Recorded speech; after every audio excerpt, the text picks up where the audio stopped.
오늘 본문은 예레미야 29장 1절에서 14절 말씀이고요. 세상을 축복하라 라는 제목으로 말씀을 나누길 원합니다. 1992년 10월 28일이 무슨 날인지 아시나요? 아마 그때 하도 떠들썩하게 언론에서 이야기를 했기 때문에 기억나시는 분들도 계실 겁니다. 다미선교회라는 이단 단체에서 재림을 기다린다고 한 곳에 모여서 흰옷을 입고 모여서 그렇게 기다리던 모습들, 막 TV에서 막 언론에서 생중계로 잡고 그랬던 모습 아직도 생생하게 기억이 납니다. 재림이 있을까요? 우리 몸이 부활할까요? 있죠. 재림이 있습니다. 부활이 있습니다. 성경이 다 이야기합니다. 그런데 무엇이 중요한가요? 그들은 무엇이 잘못됐나요? 그때와 그 시는 아무도 알 수가 없습니다. 도적같이 그날이 온다고 말씀하셨죠. 그들의 문제는 무엇이죠? 그때와 그 시를 안다라고 이야기를 했던 거죠. 그들 안에 그 예언자가 있어서 그 예언자가 이야기하는 말대로 따라야 된다라고 이야기했습니다. 그래서 그 날과 그 시가 정해져 있으니까 1992년 10월 28일이니까 어떻게 하라고 그들은 얘기했나요? 재산 다 팔아라. 가정 다 내려놔라. 그리고 모여라. 그리고 재림을 기다리며 준비하자. 찬양하고 기도하고 말씀 보고 그렇게 했던 것이죠. 찬양하고 기도하고 말씀 보고 너무 좋지만 무엇이 문제인가요? 앞에가 문제죠. 재산 다 팔고 가정 다 버리고 그냥 다 들어와라 라고 이야기하는 겁니다. 찬송가 438장 3절 말씀. 찬양. 어떤 찬양인가요? 높은 산이 거친 들이 초막이나 궁궐이나 내 주 예수 모신 곳이 그 어디나 어디라고요? 하늘나라. 할렐루야 찬양하세. 내 모든 죄 사함 받고 주 예수와 동행하니 그 어디나 하늘나라. 우리는요 그 땅을 소망합니다. 그 땅을 소망하기 때문에 이 땅의 삶을 그냥 그 땅이 있으니까 이 땅은 그냥 대충 살아도 돼. 그냥 마음대로 살아도 돼. 이렇게 가르치는 종교가 절대로 아닙니다. 성경 말씀은 절대로 그렇게 이야기하지 않습니다. 그 땅의 삶은 어디서 미리 맛보는 건가요? 이 땅에서 미리 맛보는 겁니다. 이 땅에서 열심히 하나님의 나라를 살아가다가 그 땅의 삶에 그냥 뿅 하고 갑자기 변하는 것이 아니라 자연스럽게 그 땅의 삶으로 우리는 연결되는 것이죠. 이 땅에서 우리는 이미 하나님의 나라를 맛보며 하나님의 나라를 누리며 살아가는 삶을 살아가야 되는 겁니다. 오늘 본문은 이렇게 이야기하죠. 포로로 잡혀간 자들에게 예레미야가 쓴 편지의 내용입니다. 편지의 내용은 이렇습니다. 좌절하고 낭망에 있는 백성들, 포로로 잡혀가가지고 하나님 도대체 어디 계시지? 우리는 도대체 어떻게 살아야 되지? 이제 다 끝났어. 포로로 잡혀왔으니까 모든 것이 다 끝났어. 절망하고 낙심하고 두려워하고 불안해하고 있는 그들. 우리는 어디로 살아가야 될 것인가? 그리고 질문하고 탄식하는 그들을 향해 하나님의 말씀을 예레미야 선지자를 통하여 전하고 있는 것이죠. 오늘 본문은 크게 두 가지 명령을 이야기합니다. 첫 번째 명령은 거기서 집 짓고 애를 낳아라라고 이야기합니다. 그 땅에서 집을 짓고 애를 낳아라. 사람들은 보통 어떻게 하나요? 인생이 고단하고 힘들면 그냥 놔버립니다. 대충 삽니다. 그냥 정신줄을 논다 그러죠. 그냥 멘탈을 논다 그러죠. 그냥 자녀도 양육도 다 놔버리고 내 건강도 다 놔버리고 그냥 재정도 다 놔버리고 관계도 다 놔버리고 그냥 되는 대로 살아갑니다. 그냥 그 순간순간 그냥 죽지 못해서 살아가는 삶, 그것이 우리 인간의 연약한 삶입니다. 하지만 하나님은 뭐라고 말씀하세요? 다 끝난 것 같아도 집을 지어라. 다 끝난 것 같아도 결혼해라. 애 낳아라. 그리고 번성해라. 너희들의 자녀가 줄어들지 않게 해라 라고 말하고 있는 거죠. 그리스도인의 삶은 어떤 삶입니까? 어떤 현실, 어떤 상황 가운데 처할지라도 할 수 있는 한 최선을 다하는 삶, 그것이 그리스도인의 삶입니다. 성경은 결코 대충 살아라, 그냥 영적인 것이 중요하니까 육적인 것, 이 세상의 삶은 그냥 대충 살아라 라고 말하지 않습니다. 이 세상 속의 삶을 살아갈 때 우리도 지금 마치 바벨론에 들어와 있는 이스라엘 백성과 같은 삶이죠. 세상에 유혹과 시험이 가득합니다. 세상의 가치들이 가득합니다. 그곳에서 그리스도인들은 소수인 것 같습니다. 우리의 삶은 마치 이방인과 같이 여겨집니다. 그렇다면 우리는 영원한 하나님의 나라가 있으니까 이 땅에서의 삶은 빨리 끝날 거니까 그냥 대충 살아야지.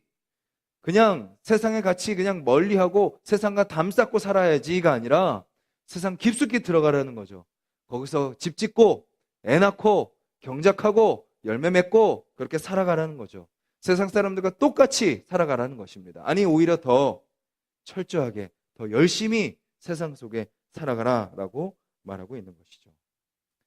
요셉, 다니엘, 바울, 사도들, 초대교회 공동체 그렇게 세상 속의 이방인처럼 또 그들에게 세상 사람들과 뭔가 다른 것처럼 그들에게 비춰졌을지 몰라도 그들은 세상 가운데서 누구보다도 치열하게 누구보다도 열심히 누구보다도 최선을 다해서 살아갔습니다.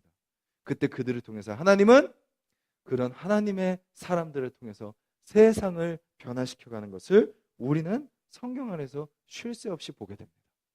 학생은 학교에서 최선을 다해서 공부해야 됩니다.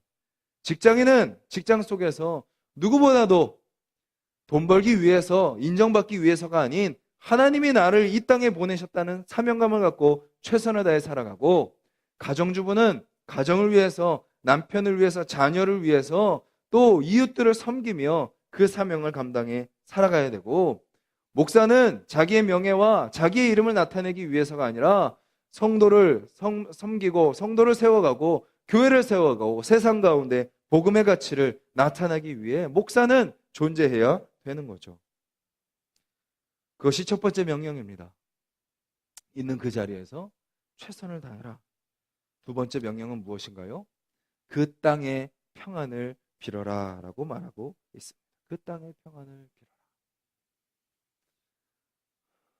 이 힘든 인생, 이 저주받은 삶 언제 끝나나 하고 살아가는 것이 아니라 이 왼수들, 이 힘든 직장 내가 언제 벗어나나, 이 고단한 인생 내가 언제 벗어나나, 언제 천국 가나, 그렇게 살아가는 삶이 아니라 이 땅을 살아갈 때 최선을 다할 뿐만 아니라 우리 가정을 축복하고 남편을 축복하고 아내를 축복하고 아내를 축복하고 내가 살아가고 있는 아파트 단지를 축복하고 내가 살고 있는 그 빌라를 축복하며 내가 가는 직장을 축복하고 직장의 모든 동료들, 상사, 부하들을 축복하고 우리 사업장의 직원들을 축복하고 내가 만나는 모든 사람들을 축복하는 삶.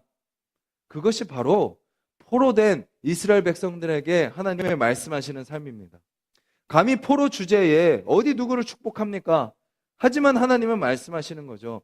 포로라고 너희들의 삶을 비관하지 말아라. 눈앞에 보이는 것으로 너의 삶을 판단하지 말아라. 너는 이 세상을 축복하는 자다. 내가 너를 통해 그 땅 가운데 역사하길 원한다라고 말씀하고 계시는 거죠.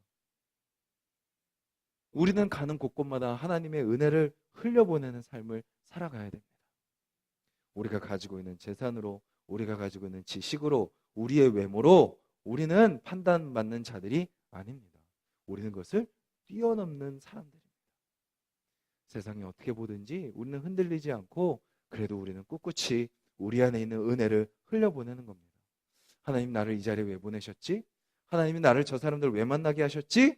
그것을 생각하면서 그럼에도 불구하고 그들 안에 그 은혜가 필요한 그 공간에, 그들 안에 하나님이 없어서 채워지지 않는 그 텅 빈 공간에 답을 알려주는 거죠. 너의 그 빈 마음 속에 채워져야 될 것이 있어. 그것은 예수 그리스도야.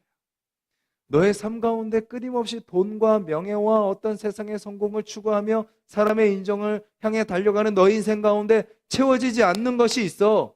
그것은 바로 하나님의 은혜고 하나님의 사랑이야. 그것을 알려주고 또 그것을 깨닫게 해달라고 기도하고 또 그것을 우리의 몸으로 우리의 삶으로 보여주는 것. 그것이 바로 오늘 포로로 잡혀간 이스라엘 백성들에게 명령하는 하나님의 약속의 말씀입니다. 그리고 이어지는 말씀들 11절부터 14절까지 나오는 말씀은요, 이거는요 굳이 제가 설교를 할 필요가 없는 본문입니다.